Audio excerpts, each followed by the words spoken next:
Welcome back. We are here for Cross-Examined with Mike Troiano. Today I have yet another very impressive, probably one of the funniest people I've ever met, guest today on our podcast. Today I have with us Las Vegas, Nevadan, born and bred, Sunrise Hospital, so we're twinsies when it comes to that. 81, I'm 83, so just a tad behind him at the old Sunrise Hospital. Former Bishop Gorman alum. We know we love our Gorman people out there. Student body president at Bishop Gorman. What Bradley's known for in more recent days is if you know anything about Nevada judicial races, mayor races, governor, sheriff, anything political or supposed non-political, nonpartisan races, his name is well known and established in those particular circles. So we're going to get into all that and the above. Bradley, thank you for coming on. Mike, thanks for being here. Known each other a long time, so it's cool to see. I think we knew each other in high school, and to see all your success and what you've been able to do as a lawyer is great. I appreciate it. It has been quite a long time. Yeah. It takes 20 years to be an overnight success, right? There you go, baby. There you go. We've had a lot of good times together, some trips. I was talking to our mutual friend Jack about Chicago, New York, some other cities. So we've had some good times and we've had some great times. And today we're going to get into maybe a little bit of that, but more so about your professional accomplishments. And there's plenty of viewers out there that are very interested in what you have to say. And if you could expand on that very, very brief bio that I gave to our audience so they could really understand how much backing there is when I say that if you don't know Bradley's name in Nevada politics, you're just not in the game. Well, thanks, Mike. So, look, it starts December 1st, 1981, Sunrise Hospital on Maryland Parkway, right? Born and raised here. It's funny. It's like my whole life was like on Maryland Parkway, right? I grew up on like Oakey and 6th Street, then went to Gorman, and then eventually UNLV. So like the whole thing centered around there. But yeah, they're all in that proximity. Yeah, exactly. And so I think we met in high school. We hung out with some of the Bonanza Durango people, generally at Gorman. But how I kind of got into politics was serving in student government at Gorman, as you mentioned. So serving in student body president is where I really felt like, this felt kind of like something I wanted to do. I always really thought I was going to run. And I was joking around yesterday because some of my people in my office somehow found the old Gorman yearbook and found that I was voted most likely to be famous. And there's like a picture of me in a suit and tie with a fake Secret Service agent behind me in the picture. And I've got like the frosted tips and everything. It's like, so if you didn't have frosted tips in the late 1990s. Yeah, you weren't doing anything, right? You're not trying. So, you're right. So I think I thought I was always going to run, and then went away to college for a little bit, came back, started working on a county commission campaign, and just kind of took to it, right? And then the second campaign I ever did in my entire life was Oscar Goodman's first reelection in 2003, which was a very interesting way to kind of get into politics, right? And for those of you who may not know the great Oscar Goodman, huge presence, well known as a criminal defense attorney, mob attorney during the heydays, or what Mr. Buchanan and I talked about on a previous podcast regarding his father as the golden age of criminal defense in Nevada. Two-time mayor, has his own steakhouse. I mean, you jumped in head first with a major, well-known candidate. Yeah, and that was really an experience, right? Because only in Las Vegas could the mob attorney become mayor, right? And be so popular. And, he loved Vegas, and people loved that he loved Vegas. And I think, look, a lot of viewers here in the legal community are living, their whole life is sort of happening downtown, right? And I just literally came from lunch down on 1228 Main Street, so maybe there'll be a sponsor of yours that I plugged them. Why not? And I'm amazed at like what's happened down there, right? And Oscar started that, right? He started the pro sports conversation. He started the whole revitalized downtown when it was nothing. And now if you look what's there, and you look at obviously where we are in pro sports. And then, of course, I ran Carolyn's campaigns for mayor starting in 2011. So you really had 25 years of like Goodman rule.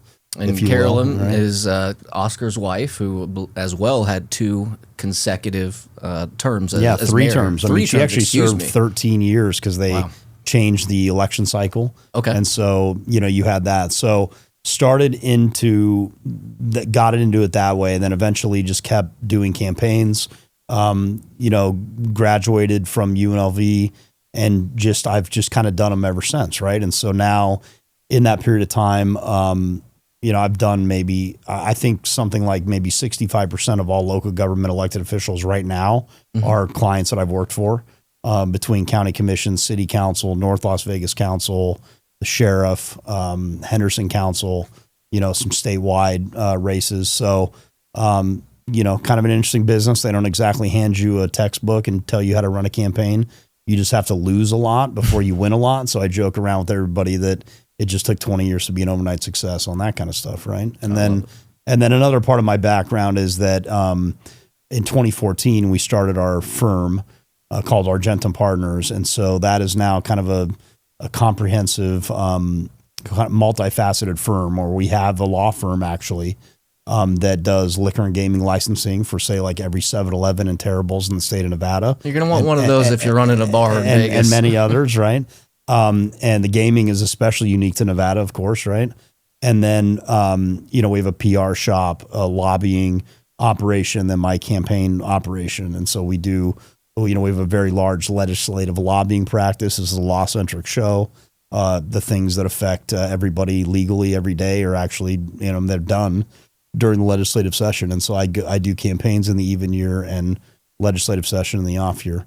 And I just want to, before you move on from this point, you mentioned Jack, who was on the show, been my best friend since I was 3 years old. Yes. And so his dad was like a second father to me, legendary criminal defense attorney. Nobody like Bucky Buchanan anymore. I actually have all Bucky's cowboy boots. So I don't own dress shoes. I wear nothing but cowboy boots. They didn't fit Jack or his brother. They fit me. It was like Cinderella's slipper when I put them on.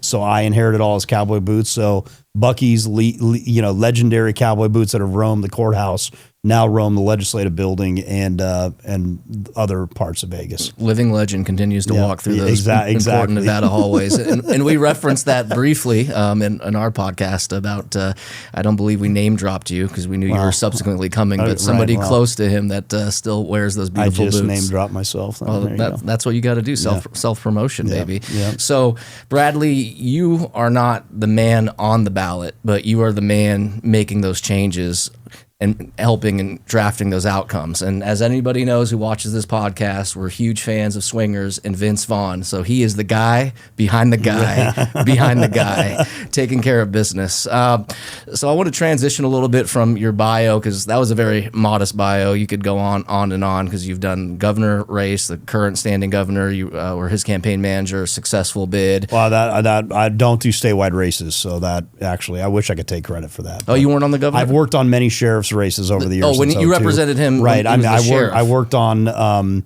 Doug Gillespie, Bill Young, and Kevin McMahill sheriff's races back in the day. But of course, we don't do statewide or legislative races. We lobby. So it's all local stuff. But all right, thanks for clearing that up for me. Wish I could take right.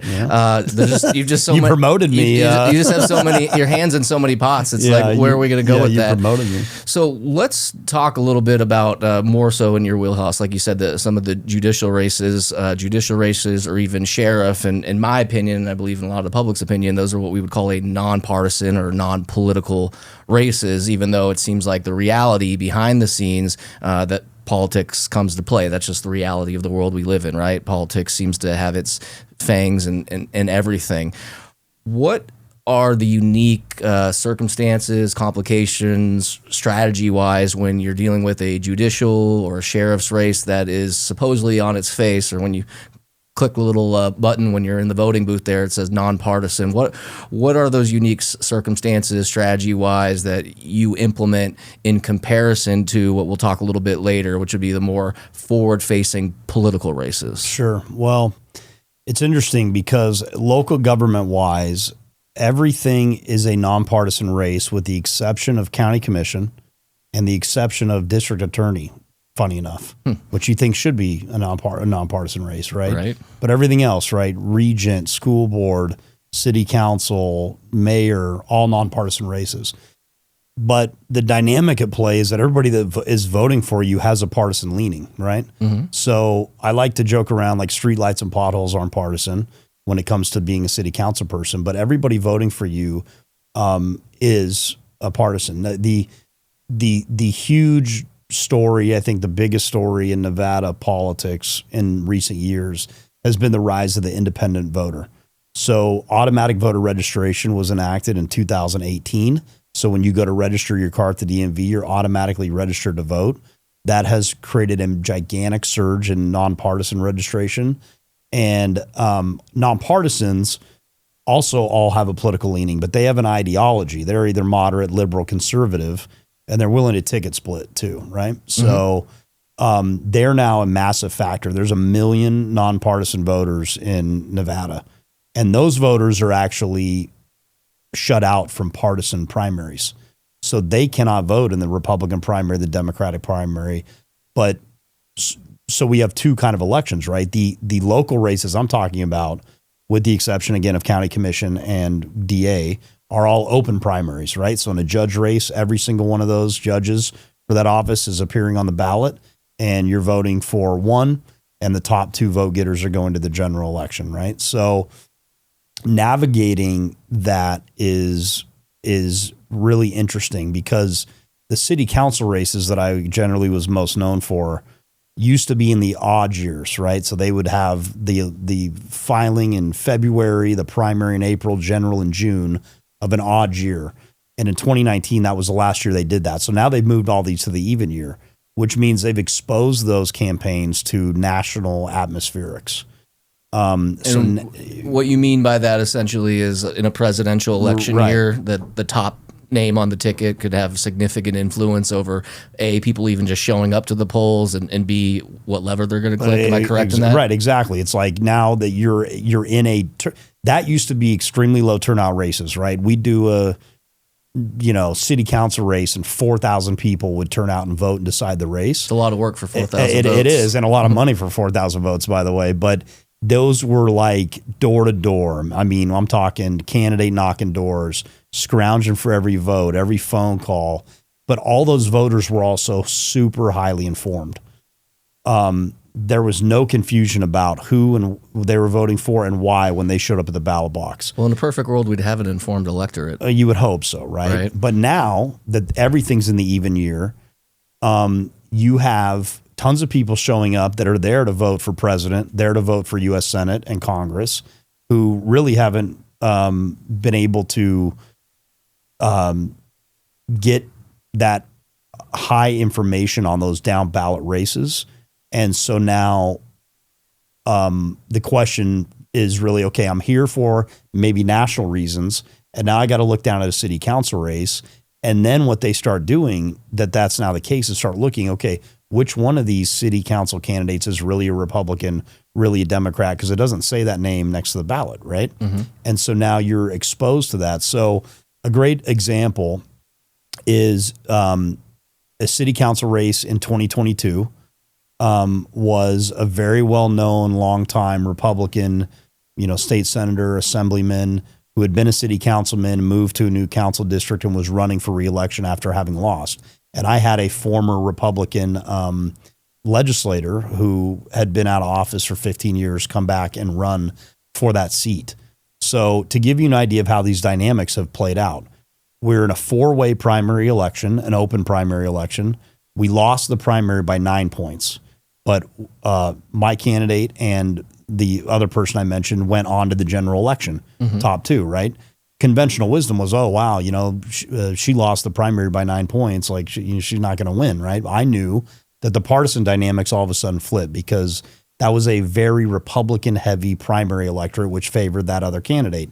Now we get into a general where turnout is much higher. Even though my candidate was a registered Republican, as was the other person, my candidate had endorsements from, say, Labor. And he had a very, a long history of being, a conservative voting record and a very strong Republican candidate. And so what ended up happening in that dynamic is, she won the Democrats. She got her fair share of Republicans because she was a Republican, and then won the nonpartisans on issues.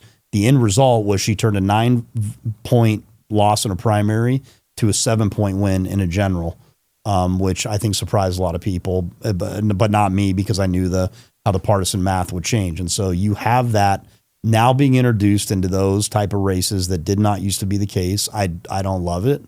I liked the old way better. I liked the old way better because it kept me employed on campaigns year round too, by the way. That doesn't hurt getting a consistent paycheck. Yeah, right? Exactly. You know what I mean? Now I make money every 2 years. You're like a pro athlete. You got to buy rate it out. I got a season. You know what I mean? Okay. So I think that has occurred, and things have just gotten more partisan in general, right? And I think the thesis about that is like in Congress. I have this graph that I was showing last year in a campaign where it shows cross-party voting in Congress by decade. Mm-hmm. And 1960 looks like a purple blob of blue and red, right? Okay. And then 1970 a little farther apart, 1980 a little further apart. And you can see how that has grown over time. And I think the thesis behind that is, you redistrict every 10 years, right? And so the lines keep getting drawn to make Democrat seats more Democrat and Republican seats more Republican. And so now when you have a closed primary system, like is in a partisan race, to get reelected, you've really just got to win that primary. And so you're appealing to those, inveterate primary voters who tend to be the most partisan voters voting on the most partisan issues to win election. And once you've won the primary, you basically won the general. And so that is a dynamic in partisan races that I think spills over into these nonpartisan races that, should be a little more apolitical typically.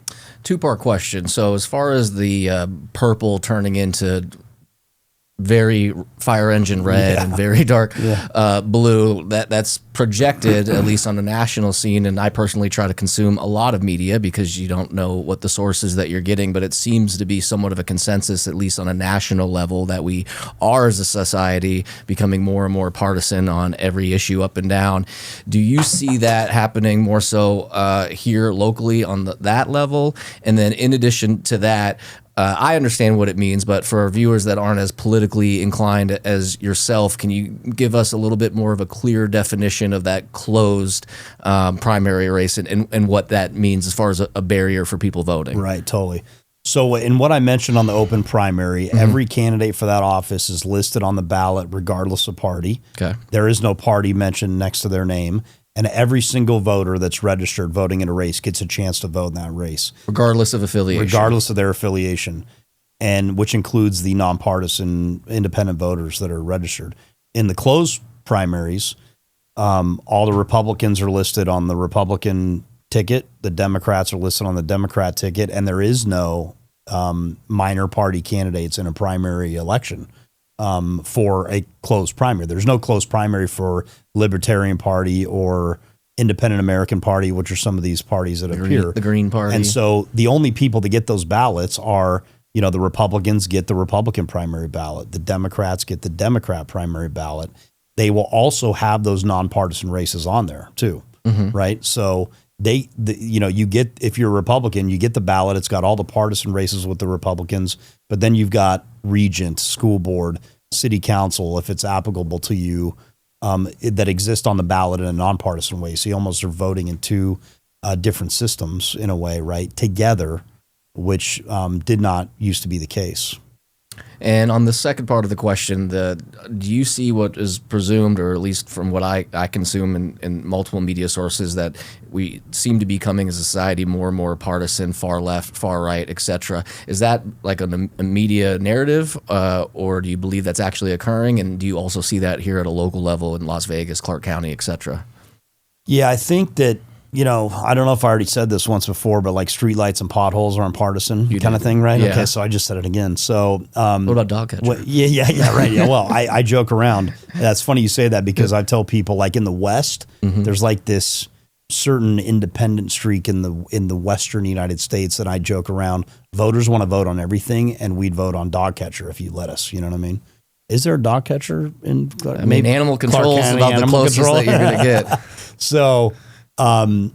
So I think Nevada has traditionally had a spirit of like that kind of cooperation and the sort of bipartisan approach. And I do still see that occurring in most kind of cases. But one of the things that's nationalized Nevada is that we're now an early presidential primary state. And that's been a trend over the last, say, 10 years. So, New Hampshire and Iowa always go first, then it's Nevada. And some people think Nevada should be first because the demographics of Nevada most represent Nevada's in Las Vegas like a melting pot of the world, right? I've always said that, right? They said America was the melting pot when people first came here, and Nevada and more so Las Vegas, there's just people from all over the United States come here. And the demographic of what Nevada looks like mirrors the demographic of the nation, right? In terms of, voters of color, right? Black voters, Hispanic voters, AAPI voters, right? I mean, those percentages as they exist as part of the population here. I'm going to make a guess. Also Asian American, Pacific Islander. Great job. Yeah, you know what I mean? That's how it works, right? I mean, I'm not even in the game. But those percentages of the population here really mimic America. And so people look at Nevada as like a bellwether. And by the way, Nevada had, I think, always voted for the presidential winner, but like one time in the last 80 years or something, right? And I think a part of that has to do with like Nevada's America, right? I mean, we're the very diverse community, and Nevada's America. So Battleborn, baby. So being an early presidential primary state, I think has brought an element of like national attention, and it's a battleground state. I mean, sometimes Nevada's like the state you got to have. Now in the state, you have I think 40% nonpartisan registration, and then the rest is basically equal between Republicans and Democrats. Right now, as we're recording this podcast, Republicans have like a 5,000 vote registration advantage in the state of Nevada compared to Democrats. So you have a kind of a really interesting influx of factors that have put national attention on Nevada in ways that probably haven't happened before. But I do see still the spirit of like we're Nevadans, right, and cooperation. I don't see any of that really at the local level whatsoever. Okay. But certainly, like you said, nationally, I think it's noticed, right? I mean, you've got pretty much 50-50 in Senate and Congress, and now you can consume media in ways that you just never could before. I mean, like we're doing a podcast now, right? But like everybody's got a screen in their pocket.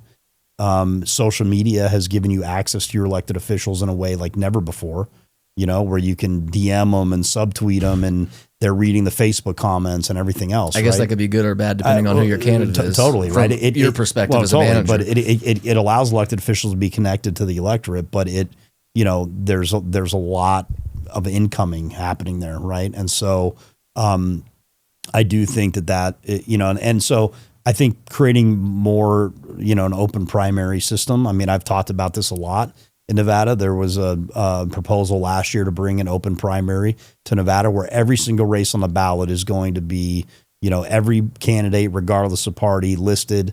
Their party can be listed, but everybody gets a chance to vote on all those people, and that will expand the need to appeal to the broader electorate instead of, say, a narrow primary electorates for Republicans or Democrats on the partisan races that you mentioned. Interesting. Now, you brought up a couple of things that I wanted to educate myself as well as our audience on.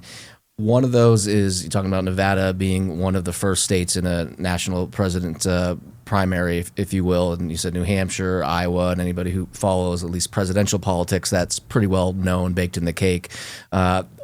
When I heard about Nevada kind of moving towards the forefront, being not really educated in that side of things, I'm like, well, can't just New Jersey just automatically hop, and then we're hopping and hopping? Like, what are the procedural things as far as on a federal level to prevent states from just continuing to move the goalpost, if you will?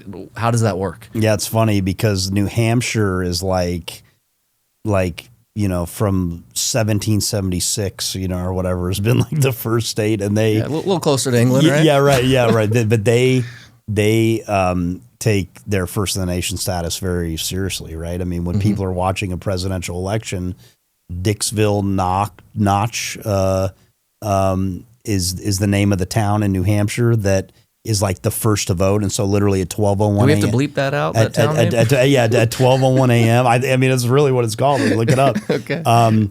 They literally at 12:01, there's like 10 residents in the town, literally. Wow. And they all show up to the polling place at 12:01 a.m. and vote, do the vote, and then like count the votes. And so by like 12:05 a.m., you have your first votes of the presidential, general election happening there. So they, those traditions are strong. But I think what they do is like their Secretary of State's pretty strong. So I think they either have a state law or they do something where they keep just moving it up. So if Nevada picks, February 12th is going to be first, then they're say, okay, we're February 11th, right? But I think the parties, the party infrastructure, the DNC, RNC, set the kind of rules there generally of like who's going to go first and how that works, right? Okay, so you're not aware of any federal law that sets it. It's really more of the political parties. The parties themselves are the one that kind of say, hey, strategically, this is what we think is best for us. That's interesting. Now, Nevada passed a law to make it a presidential primary. It used to be a caucus. I remember, and it used to be a caucus, and that is like an interesting process. But they changed it then to be a primary election by state law, Nevada revised statute.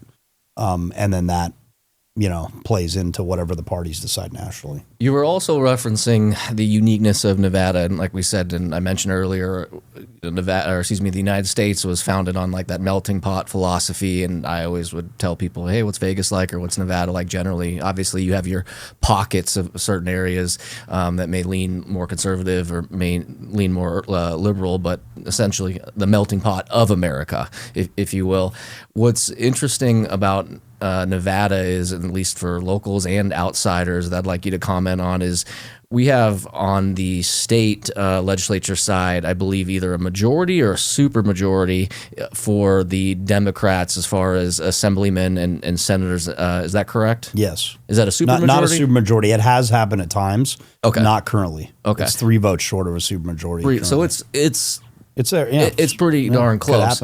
And so a majority, as we're filming this podcast, of Democrats in the Nevada legislature, but we have a Republican governor. And this isn't the first time, because I believe when Governor Sandoval was in office, it was similar dynamics. Yep. Can you correct me if I'm wrong on any of that data points and tell us about like your uniqueness, like perspective on how that kind of works, where we get the majority of one party, yet the top of the ticket is on the other party. Totally. So Nevada is the most urbanized state in the country. True statement, which is like weird, right? But it's because 75% of the population lives in Clark County.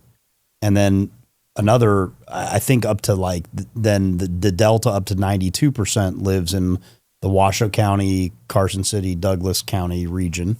And better known for Reno, right? Right. I mean, the Reno general metro area, if you will. And then you've got all this like vast like land, everywhere. So you've got this massive state. It's beautiful, but there's not a lot going on. There's not a lot going on out there. I mean, this massive state that has, these 2 population centers. So part of that dynamic, like when you look at the party registration being like a third, right? Republican, Democrat, Independent. But part of it is a function of you've got Clark County, which is, overwhelmingly Democrat registration. As such, then a lot of those legislative districts are, strong Democrat seats, right? And there's more of them here. And so that's what creates that dynamic. Republicans more often than not have held the governors. I mean, before Steve Sisolak was governor, I think it had been 30 something years between Democrats having the governor's office. Right. Yeah. And a big part of that dynamic is because of, rural Nevada still, the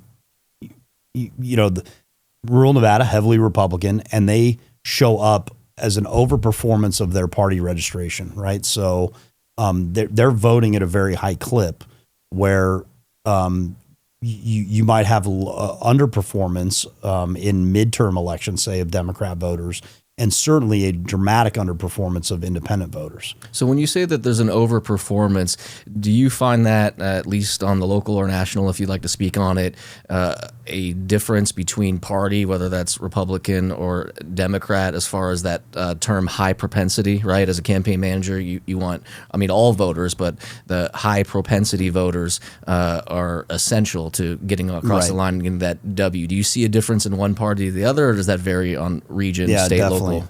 So like in, let's just say, for example, you have a district where Republicans are 25% of the district registration, right? Mm-hmm.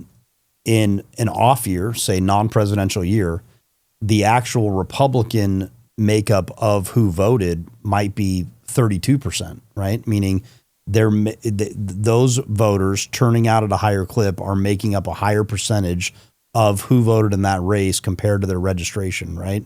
As opposed to, say, Democrats who drop off in a midterm election and are then performing maybe at their registration or a little under because of the higher propensity. Again, in the last several years has been this way. Okay, this can flip both directions where the Republicans are then not high propensity and the Democrats are, right? But this has just been how I've noticed it, right? And then, of course, let's say independent voters are 40% of that district. They may only be 20% of the turnout because of the automatic voter registration, right? Many of those people are being registered as independents that have no intention of voting. They just got registered because they have to be, but they don't have an intent voting. So what's interesting about all that is you've seen voter turnout percentages actually decline pretty dramatically in Nevada the last several years because the math equations changed because of the introduction of all those independents, right? So midterm turnout in Clark County used to be like 58%, and then it was 52% despite adding 300,000 voters because of the automatic math, if you will. And so that's why that dynamic takes hold.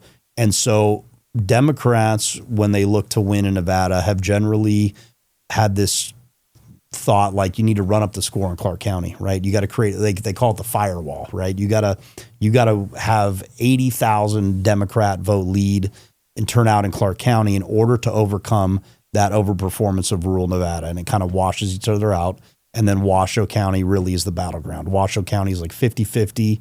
Whoever wins that generally in the battleground state of Nevada is who wins those statewide races. And we've had incredibly close races in the last several years. I mean, I think Senator Cortez Masto won by like 5,000 votes.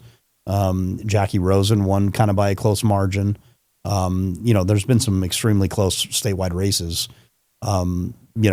because of those dynamics. And it's just really, I don't know the intricacies of every other state, sure, but I think it's a pretty unique situation in Nevada in that regard because of the urbanized nature of like people living in two population centers. Hey, this is Mike Troiano with Cross Examine. If you're looking for criminal defense in the state of Nevada, I am your guy. Go to our website, listed down below, TroianoVegasLaw.com. So let me play campaign manager with no experience like you started out. That used to be me. Right? Sometimes I still don't know what I'm doing. Right? You got it. Hey, that's every single day, right? Fake it till you make it. Fake it till you make it, baby. So let's say I'm playing campaign manager with 1/1,000,000th of 1/10% of the knowledge that you have. I'm trying to figure out what is the inside baseball as far as not only making sure that our high propensity voters maintain in those margins compares to the other party that I'm going against for my candidate, as well as what we need to do to pull out the low propensity voters. Is that generally something, or let's say that was my strategy and I came to you and said, hey, Bradley, this is my first campaign. This is really what I'm focusing on. My candidate, he's already, or he or she is already engraved and enshrined as far as knowledge with the system and what people know about him or her, but so from like a gathering votes perspective. Is that a good place to start as far as a basis for the campaign, or am I way off base? Well, look, the national atmospherics matter, and they cannot be controlled by somebody like me on the ground, right? I have to, what's the saying about you can't control which way the wind's blowing, you can just adjust your sails, right? All right. Kind of like what we have to do is sort of like, do one of these and like what's happening out there, and then try to have, there's a saying, candidates and campaigns matter. I mean, it's very true. And so whenever we start a campaign, I met with a couple new prospective candidates today. And the first question I asked them, well, they're always banging down your door. And it's funny, and they're like, they were kind of like interviewing me, and I said, "No, actually, I'm interviewing you." You know what I mean? Like, I don't have to do this race. I always ask people, like, what's your why? Like, why are you running for office? Because when things get hard and things get controversial, and you got to make hard decisions, you better have a why instead of just, I wanted to be an elected official, right? And that's kind of the first step. Well, you have to then take that why and apply it to your race, and so at the very basic level of running a campaign, like say a city council campaign. And I always tell people, by the way, whoever your city council and county commissioner are way more important than who the president is, because they affect your everyday life, right? The empty lot next to your house, what's getting developed, the road project, the stuff you're doing on a day-to-day basis, like they're directly impacting. So at that level, you're starting out with targeting your voters, right? Like who's going to actually vote in this race? And I use sophisticated data modeling that's like some data voodoo scientist algorithmic stuff that now it's AI, right? I don't understand, but I know that I kind of asked for it and I get it, and then I use that to really figure out who is going to vote in this election, right? And then you start targeting those people with those conversations, right? So you're going and you're knocking on doors, you're sending text messages, you're sending direct mail, you're making phone calls, you're taking in coming from them in terms of them calling you and emailing you and having these one-to-one conversations. That's how you kind of break free of some of the national atmospherics. But at the same time, I spent the early part of my career doing like grassroots, you would call it, right? That's literally putting massive door-to-door knockers out there, which many of you probably have had knock on your door. And, I like to have come out shirtless with my shotgun. Yeah, right, exactly. You want to come in for a drink? Yeah, I think I'll just let you vote for somebody else. You know what I mean? have a good day. So a lot of those people, and they're out there talking to voters and doing that, and then we're sending them follow-up communication. A lot of that's happening, but the goal with that is to try to increase turnout, right? You're engaging somebody one-on-one, but at best, that massive spend of activity. I do a county commission race. I might spend $200,000 on those door knockers, and I'm hoping to get a 2% turnout increase for my candidate at best. Sometimes it could be 4 if like the wind's really at your back. Like you're doing that for like a very small margin, and I might have the record for consultants involved in recounts in a 2-year period of time in Nevada history. I was involved in 4 recounts in 2 years. I've lost races by 1 vote, 10 votes, 45 votes, won them by 30 votes, 90 votes. Like, I mean, I've had some insanely Did you get a plaque? Close races. I should get like recognized for that. I don't know that it's an accomplishment because I lost every one of those recounts, by the way. What's that saying? It's not how hard you get hit. It's you keep on getting up and keep on trying. And by the way, for all the kind of like people wondering about the election system, not a single vote changed hands during those recount processes. Oh, wow. And I was in the room and saw all the things that are happen there. And I needed a vote. I needed 1 vote to change hand in one race. You want to tell us a little bit about the election you lost by 1 vote? Oh, man. Because 1 seems rough.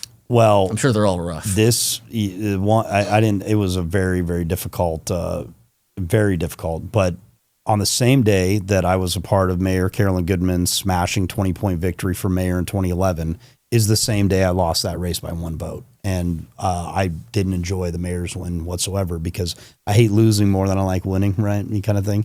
But this was a North Las Vegas City Council race with a super interesting dynamic, and it leads to a legal case that I'll talk about actually for people. The North Las Vegas during the Great Recession literally was days away from receivership, where it's like the city going out of business and the state actually coming in and taking over the jurisdiction and administering it. And had that happened, it may have become part of City Las Vegas or Clark County. Like it would have ceased to exist as like a city, right? So it was, that was kind of starting in 2008 with the Great Recession. North Las Vegas was like the epicenter of housing bust because it had a lot of growth and new people buying houses. And so property tax base and everything else. I mean, it was. And they're letting you sign a mortgage with no proof of income. Totally. I mean, it was nuts back then. I mean, look, I bought my first house in 2007 and sold it 9 years later for $1,000 less than I paid for it. That's how bad the Great Recession was. Now, the way housing prices have gone, 9 years later, it's worth $10 million. But and I think that's just, you were 81 Sunrise Hospital and I was 83 because I bought mine 09. And you bought did pretty the market, well. And I'm like, exactly. What are we gonna do I here? was pretty dumb, but just timing. Yeah, right. That's important context, though, not to belabor the point, in the fact that what had happened then is the city had some massive budget cuts.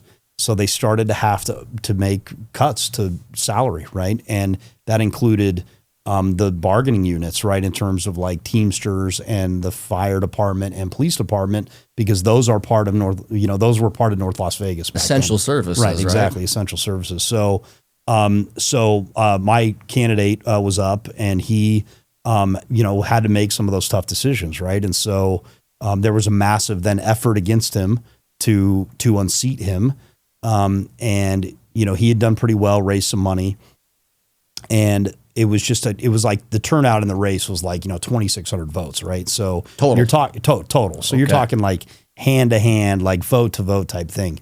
We were getting.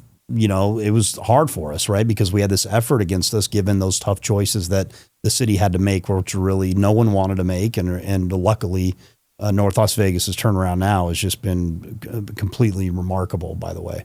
12 years later. This seems was like a lot of construction's going on there. I mean, North Las Vegas right now, I mean, they've got the land to expand really in the city, as opposed to anywhere else is kind of landlocked because of the BLM disposal boundary. And so they've got Apex going on up there.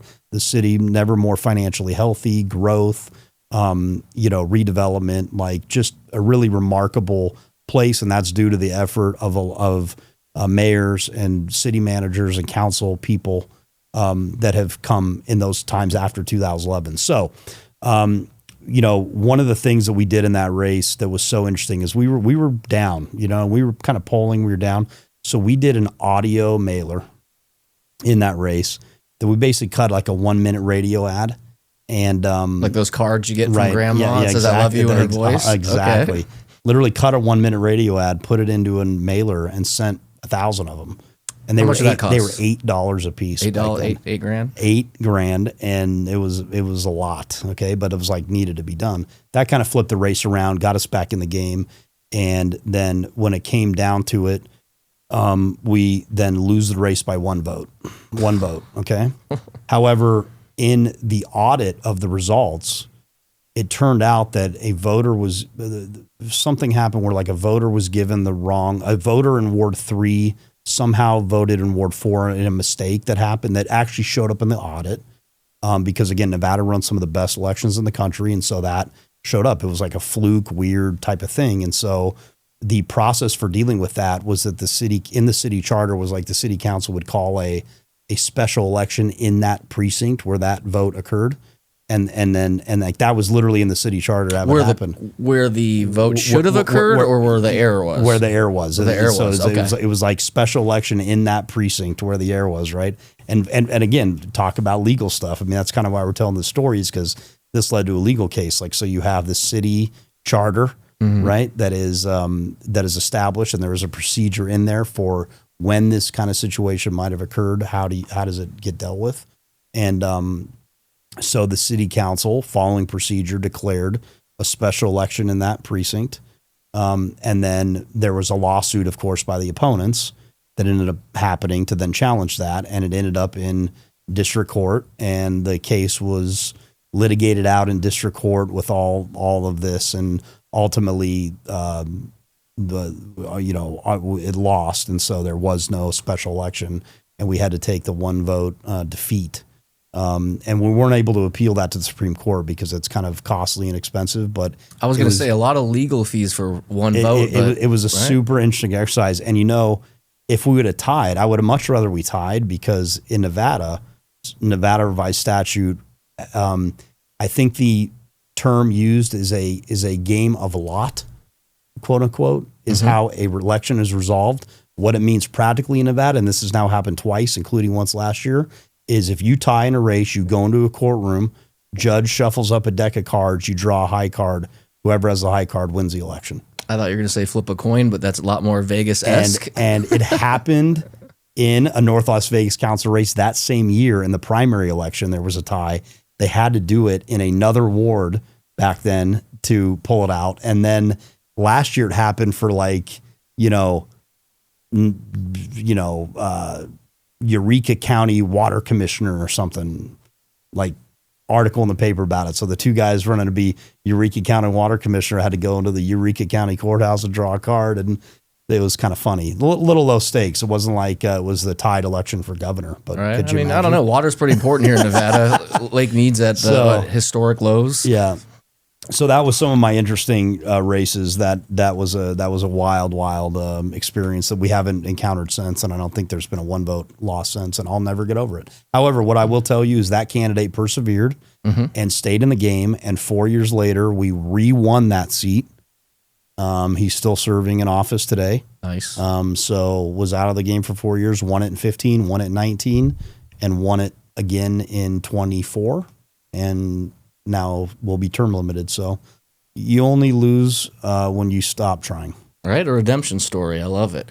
Now, as is in the title of the show, Cross-Examine with Mike Troiano, we're going to cross-examine you a little bit, Bradley. You ready? No, I am. I think he's feigning his nervousness. Bradley's one of the sharpest, on his feet, and as I said earlier, funniest guys I've ever met. Although today's topics aren't really on par with that. The politics. We could always record another one too. You know? Oh, he'll come back. Yeah, we'll get into some different topics to really crack it up. But let's get into the very first question for you. You took an epic summer boys trip with your 3 young sons. Oh man. Wyoming, Utah, I believe Montana. I heard there was a ranch or a massive cabin, something. Life-changing experience for you and the boys. Tell us about that, because parenthood to me is number one. None of this stuff matters if you don't get to enjoy your time with your kids. Well, I mean, doing what we just talked about, what I do for a living, allows me to honestly, obviously be able to enjoy life with the boys. So I've got 3 boys, 13, 10, and 8. And they, it's like a wild, like frat house environment, you know what I mean? At my house, I mean, they're all just stereotypical boys. And by the way, the cliches of first, middle, youngest, I guess exist for a reason, I've learned. But look, I mean, during the campaign year, I did 13 campaigns last year, right? And a couple ballot initiatives. I mean, I've never worked so hard. I did 8 million pieces of direct mail that I wrote, you know what I mean, myself. And so it was a lot of work. And then I leave that in November and then turn around in January, have to start preparing and go to the legislature. So, I mean, I had a very long, solid part of work there. So when we got done with the legislature, I said, what, I'm not going to work I can't work for a while. So I just got to go. So my kids have gotten super into mountain biking. And so I had to buy like a trailer hitch thing that we throw the mountain bikes on, which don't let your kids get into mountain biking, because you're going to need to sell a kidney damn near to pay for it, because it's so expensive. We got to get the best one, right? Well, it's like a mid mountain bike, still like $2,500, right? I mean, it's brutal. But so the trip was just, the way it came together was so awesome. Like, so we go to Cedar City and we play in a baseball tournament. My son's a great pitcher in club baseball. Went up to Bryan Head to my friend's cabin that let us stay at, mountain bike those whole trails. Went up to Wyoming, and a councilman that I do stuff for has a big ranch up there. So went to his ranch, horsed around, fishing. Went up to Montana, fishing, stayed on a river, went to Whitefish and mountain bike park and all that. And then down to Big Sky, Montana, did that whole thing. I mean, so, telling you the kind of details, because I think the point you're making is that people listening to this need to really think to themselves as they listen to us talk about all this other serious stuff, but then like, what's really like important? You know what I mean? Mm-hmm. The only person that's going to remember you worked late that night is your kid. Yeah. And so being able to do that, take 3 weeks, it was completely epic. I mean, we'll never forget it. Glacier Park, and we stayed with like friends, and on the way, they just happened to be there. Ended up in Jackson Hole at a rodeo on our final night, and a bull got out at the Jackson Hole Rodeo, and we'll remember that because my one son was so scared. He was like, what's going on? Yeah, I mean, a bull running around would kind of scare me, I think. Yeah, we caught a bunch of fish. Any of age. Yeah. I mean, that just sounds just like a storybook. That's amazing. And the bonding time that you're able to have with your sons, because like you said, that they're the only ones that are going to remember whether you work late, whether you show up, whether you not show up. And I think what you and I have in similarity is just trying to, I don't know if overachieve is the right word, but it never seems to be enough. You alluded to earlier the overnight 20 years of success and how much we've both grown personally and professionally over our friendship the last 20 years or so. Let me ask you this. 3 weeks seems like a long time to not work. Did you ever get like a little antsy, or were you able to fully live in the moment with your sons for those 3 weeks? Because I'm not going to lie, I feel like at some point I'd be like, check that email. No, I mean, sure. Like I of course will like look at email and stuff, but I mean, I really didn't think about anything. And look, the reason why it works so well, the benefit of doing what I do for a living is it's like being a pro athlete. There's a season, right? And so it means there's like an off season. And so I have to work extremely hard and long hours till midnight and great stress during a campaign season to get that going. But I'm able to do it because I know there's an end date. I have an expiration date. On election day, I'm done, right? And so same with the legislature, right? When the legislature ends, it's 120 days every other year. As soon as that ends, like that's done. So everybody kind of in my world at those period of times sort of, recedes for a little bit, recharges, takes a little break. So kind of like how we've all voted ourselves like a 4-day work week. Oh yeah. Right. We're like, no one wants to show up on Friday anymore, but no one declared that that's how it works. Everybody just decided. So that makes it easier to get away. But I joke around, you have to pay a great personal price to be able to have that kind of, ability to go off and do something cool like that. I joke around, I don't know, sometimes not worth it.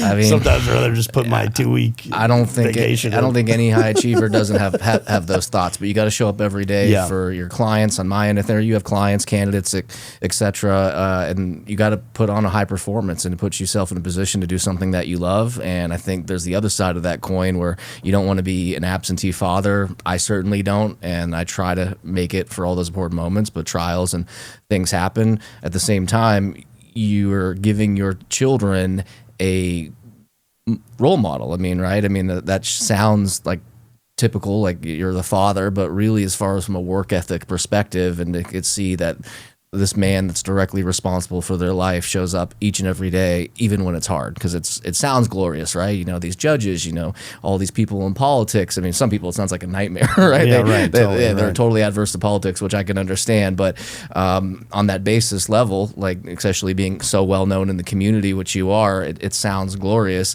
But to show the other side of it to your children, that it's not always just handshakes and cocktail parties, but it's grinding, it's work, it's deadlines, and it's stress. Now, transitioning to where eventually I see you, which is being on the front of the candidate list and being the mayor of the city of Las Vegas. And it's not just in the last name, Bradley, mayor. Right. Tell our audience, because we're all over the world, baby, why is Las Vegas, Nevada, the greatest city on earth? And look, there's no place like Vegas, right? And when I was born here, there was 400,000 people in Clark County, I believe, right? I grew up 6 blocks from the Strip. I used to ride my bike down to that 7-Eleven that's at the corner of Oakey and Las Vegas Boulevard, and the Mighty Mart was across the street, which is in one of our favorite movies that we make jokes about all the time, the movie Casino, right? You know what I mean? It's in that movie, and so you kind of live that, right? But like, I think what's interesting about Vegas and what really makes it so great is something people maybe not expect me to say, is that anything is possible here. When you think of like an old guard town that you're in, right? You got to wait your turn. You know what I mean? Like you got to like pay the dues, right? Here, it's like if you're competent and you can do the job, young, old, whatever it is, like if you're able to do it, like there's room to rise here, right? You can come in and start working on campaigns at 20 years old and like get involved in these campaigns because you don't have to sit around and wait your turn. Like this is a growing town. It's constantly evolving and changing. And so being able to, it's like building a town from scratch, right? You know what I mean? Like we're still growing and evolving as a city, just adding pro sports. But like I talked about when I was downtown earlier, right? Like anything's possible. You're in a period of history here. Like, has any town in the history of the world grown faster or evolved more than Las Vegas, ever? You look at those NASA, like, things that show how the city grew. Oh, the progression maps it's insane. And it's weird, too, because you watch Lake Mead go down to, like a zero, you know what I mean, at that point. But but the opportunity to be a part of then all these exciting things. Look, when I was a part of, again, a small part, but I was there for the session to build Allegiant Stadium, right? The thing to approve the A's tax financing, all these little cool things that have happened over the years. And so Vegas, the greatest city in the world because it never closes. There's always something to do. You can find anything you want here. You can drive 12 miles to the Strip, or you can drive a few miles and be at Red Rock, and the beach is 3 hours away. The ski resort's 3 hours away. You're in the epicenter of the Southwest, and you're at a place where probably no place on earth will ever grow as fast or quick as Vegas has grown in our lifetime, or change as much, or be able to kind of be a part of building a city and having the ability to like upwardly move through it because, of the growth. So I would wholeheartedly agree as a born and bred Las Vegas, Nevadan, love the city. And I think it goes back to the theme that we were talking about earlier, which is on a national level, United States being a melting pot, and then locally Nevada and specifically Las Vegas being a melting pot of the greater America. And same thing, right? Being on that ground level, being able to achieve the American or the Las Vegas dream, right, if you will, and seeing the exponential growth that this city's occurred. Like I when I have clients come in, and especially whether they're local or new to the area, and I, kind of my old timer phrase, like I remember when I could name every high school in Clark County. And right now that ain't happening. Yeah. That's not even close. You've been in a lot of high level meetings through, like you said, legislature, campaigns, lobbyists, your company that you're in currently. What is the dumbest idea that somebody's pitched to you with like the utmost confidence, like that they were basically recreating the wheel that you had to shut down? Gosh, I mean, I wish you would have pre-prepped me with this It's question. Called cross-examine, baby. I wish you could have pre-prepped me with this question, but God, it would take some thought, because there's always, the one thing about Vegas is there is always kind of these like crazy proposals and ideas, right? You see the thing in the paper and it's like somebody's going to build a, 100,000 foot tower into space. Stratosphere seemed pretty crazy, right? Yeah. I think it's like something like Stratosphere seemed crazy, and the other things seem crazy. I wish I could be quicker with this, because I don't recall something in recent times that you hear about and just say, well, geez, that'll never work. And actually maybe that goes back to the answer of why Vegas is so great, because the absurd actually can happen here and doesn't seem crazy, which is maybe why I'm having a hard time answering this question. Let me flip it for you. What is a core belief or thought process that you had earlier in your career when you were young Bradley, just getting in the game, happy to even be in the room, rubbing shoulders, if you will, that you have fundamentally changed now that you're more seasoned, more sophisticated, whether that's through having 3 beautiful sons or getting to the level of success that you're at? Like, what's something that you started with like in your 20s that you thought was like a cornerstone of your worldview, belief, whether that's law, politics, life, whatever it may be, that you feel has changed significantly in the way that you go about your business? Well, I do think that I'm very kind of nonpartisan now, not to bring it back to that, but I think back in the day, right, people were like, you were like on a side, and you were like, this, it's, I believe this, or I believe this. And I think what has evolved in that time and from early in my career is a very much like, I'm friends with everybody, right? There's good ideas and bad ideas on both sides of the aisle. And it's just about like working with people to figure out these things that need to get done, right? Like we need to continue to diversify our economy here, right? Absolutely. We need to continue to improve like healthcare here and improve education here, right? And so there's some like, you and I both love UNLV, right? You know what I mean? Like UNLV is evolving and just becoming bigger and bigger and bigger. And you can't have a great city without a great university. So you you added a med school, law school, law school, were here, right? Yeah. And so you've added, you've got some of these big picture problems to solve. And I get excited about being part of doing those things as opposed to just kind of trying to, I'm mission driven, right? I think early I was kind of like working a job, right? I needed to make a living. And I think what's evolved is now I want to work on stuff that is a mission-driven thing that is leading towards, I think the old saying about, may you plant a tree under whose shade you may not sit. I think I hope to do some of those things as my career goes along, and getting some of those people elected, like being selective about what races you do, because when it's hard, you want to believe that like the people we elect are having a great impact on our lives and our day-to-day lives. And so being very intentional about that and mission driven and leading to tackling some of those bigger problems that Las Vegas will continue to have as we grow, and the things we need to sort out, which is what makes being here so exciting and being in politics so exciting. Interesting. And to wrap things up, you and I back in the day, I used to pepper you with questions when I had thoughts and desires of running for political office. Right. And then I met my beautiful wife, and she says, you could do anything you want, baby, but I don't want to be married to a politician. Right. And so you have always been interested in it, for sure. Yeah, but those desires have gone away, and I'm glad that she did, because she's believed in me for every other aspect of my life and promoted me, and I definitely, comparing where I was in my 20s and leaving law school to where I'm at now and in my life and my business and my children, I'm glad that I didn't step foot in that arena. Never say never, but it's definitely no longer high on my ambition list. With that said, regardless of whether it would be me in the future or anybody that came to you and says that's never entered the political arena, what is the first or most important piece of advice that you would give to somebody, regardless if you were going to get involved in the campaign? Former Senator Richard Bryan had this saying, you don't need to do your family tree, just run for office and your opponents will do it for you. You know what I mean? That's a good one. That's a good one. And so I think the first two things is, what's your why? And, right. Are you prepared for the rigors of everything being laid bare, right? It's like one of my favorite sayings is like The Man in the Arena by Teddy Roosevelt, right? And so you're getting in the arena and you got to be able to kind of deal with the noise. And that's why you have to have a why, right? Because things are going to get hard. People are going to, you're going to face media pressure, potential criticism, tough votes, hard situations and conversations, but also great rewards when you're a part of something that really is transformational.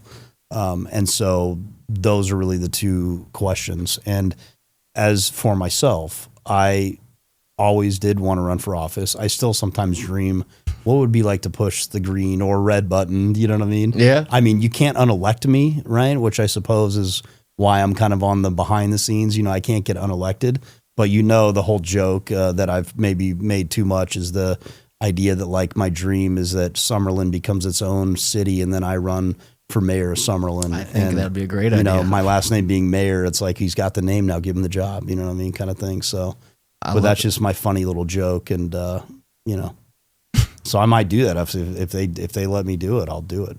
But we'll talk to the Howard Hughes Corporation and see what they have to say about breaking that off. Exactly. Well, Bradley, mayor, friend, Vegas icon, and possibly future mayor of Summerlin. Thank you for coming on, man. I appreciate it. All right, man. Thank you. Really appreciate it, Mike. Thanks.